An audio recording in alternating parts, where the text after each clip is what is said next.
সুপ্রিয় শিক্ষার্থী, আমরা গণিত অলিম্পিয়াডের একটা পার্ট কম্বিনেটরিক্স, এই কম্বিনেটরিক্সের মধ্যে একটি সমস্যা পিজন হোল প্রিন্সিপাল বা পায়রাখোপ নীতি। এই পায়রাখোপ নীতি ব্যবহার করে আমরা অনেক জটিল সমস্যার সমাধান করতে পারি। আজকে আমরা দেখব কিভাবে পায়রাখোপ নীতি ব্যবহার করে বা একটি সমস্যার কিভাবে সমাধান করা যায়।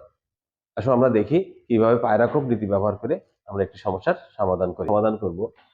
মনে করি আমার কাছে চারটি অঙ্ক আছে, 5, 4, 3, 2। তোমাকে বলা হলো যে এই অঙ্কগুলো ব্যবহার করে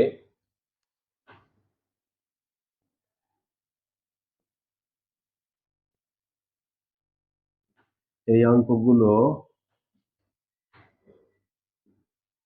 ব্যবহার করে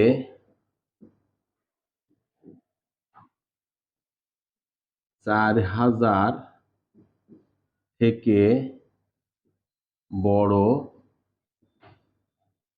কতটি সংখ্যা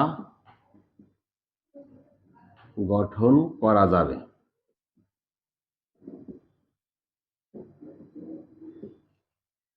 তো এক্ষেত্রে আমাকে যেটা চিন্তা করতে হবে, আমার অঙ্ক হবে 1, 2, 3, 4, চারটে অঙ্ক বিশিষ্ট সংখ্যা হবে।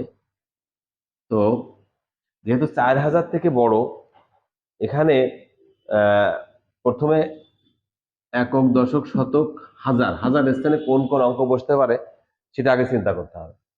এখানে 5 আছে, 4 আছে, 3 আছে, 2 আছে। যেহেতু 4000 থেকে বড়, অবশ্যই এখানে 4 এবং 5 এই দুটো অঙ্ক বসবে, এর বাইরে কোনো অঙ্ক বসতে পারবে না। তো এখানে আমি দুটো অপশন পাবো, 4 অথবা 5। নেক্সট, পরবর্তী যে শতকের স্থানীয় অঙ্ক, এখানে যে কোনো অঙ্ক বসতে পারে। তো যেহেতু এখানে একবার ব্যবহার করা যাবে বা এরকম কিছু বলা হয় নাই, এখানে যদি 5 ব্যবহার করি এখানেও 5 ব্যবহার করতে পারবো। সেক্ষেত্রে আমি সবগুলো অপশনই আমি নিতে পারবো, অর্থাৎ এখানে 4টি অপশন পাবো, এখানেও 4টি অপশন পাবো, এখানেও 4টি অপশন পাবো। এই অপশনগুলো পর্যায়ক্রমে আমি যদি গুণ করি,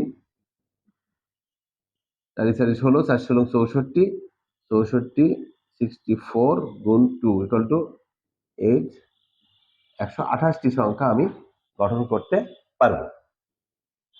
তো এখন যদি বলা হতো যে অঙ্কগুলো একবার ব্যবহার করে কতগুলো সংখ্যা গঠন করা যাবে।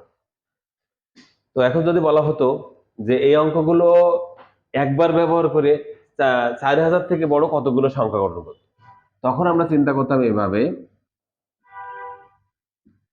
তো যেহেতু এখানে 4000 থেকে বড়, তাহলে 5 এবং 4 এই দুটো অঙ্ক এখানে বসতে পারবে, এখানে দুটো অপশন আসবে। যখনই আমি 5 দিলাম তখন এর একটা যে কোনো একটা অঙ্ক বাদ যাবে, অর্থাৎ 5 বা 4 নিলে আমি বাকি 3টে অঙ্ক এখানে বসাতে পারবো। তাহলে এখানে আসবে আমার 3।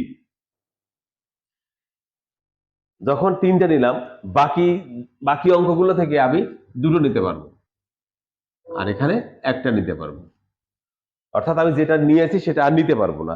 এই হিসাব করে আমি এভাবেই কিন্তু আমি সমস্যাটি সমাধান করতে পারবো। অর্থাৎ কতগুলো সংখ্যা, 2 into 3 into 2 into 1 equal to 3 দুগুণে 6, 6 দুগুণে 12।